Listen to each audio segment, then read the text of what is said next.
Savol. Bu narsaning nomi nima? Men javobini bilaman. Marhamat, javob ber. Bu suzgich. Onam undan ba'zi taom yoki ichimliklarni suzib olish uchun foydalanadilar. Juda to'g'ri. Mashalloh. Bizning jismimizda ham badanimizni turli-tuman zaharli va zararli moddalardan tozalab turadigan a'zo borligini bilasizlarmi? Uning nomi jigar. Barchangiz xush kelibsizlar. Badanlaringizdagi qonni doimiy ravishda tozalab turishdan juda mamnunman. Buni qanday bajarasan, jigarjon? Ey do'stim Zido, ovqatlanayotgan payting ozuqadagi foydali moddalar qonga aralashadi, ammo shu bilan birga qonga zararli moddalar ham aralashib qolishi mumkin. Shunda men qonni ana shunday zararli moddalardan tozalab turaman. Zararli moddalarni nima qilasan?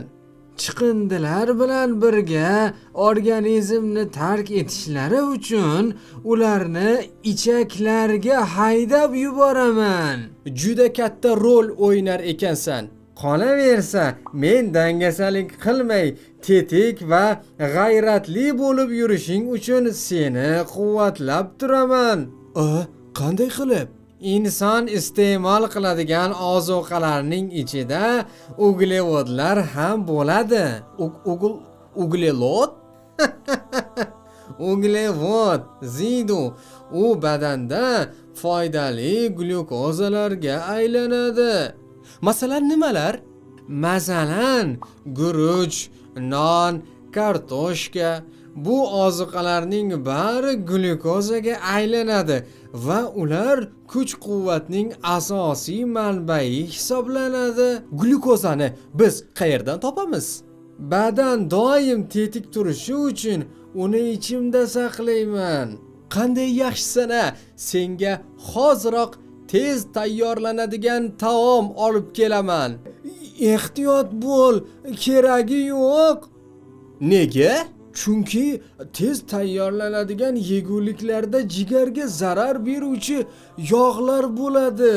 Senga nima olib kelsam bo'ladi? Yangi sabzavotlar va shirin meva-chevalar. Aha, bo'ldi. Shulardan olib kelaman unda. Senga o'zim yaxshi ko'radigan qoshig'imni ham beraman. Aslo keragi yo'q. Birovning qoshig'i bilan zinhor ovqat yeya ko'rma yoki birovning idishidan foydalanma. Ayniqsa tish cho'tkasidan, yo'qsa kasallikka chalinishing mumkin. To'g'ri aytasan. Jigarvoy, sendan ko'p narsalar o'rgandim. Kattakon rahmat senga. Meni senga yordam beradigan va himoya qiladigan etib yaratgan Alloh taologa hamd va sanolar bo'lsin. Sen ham, do'stlaring ham doimo alhamdulillah deb yuringlar. Alhamdulillah. Alhamdulillah.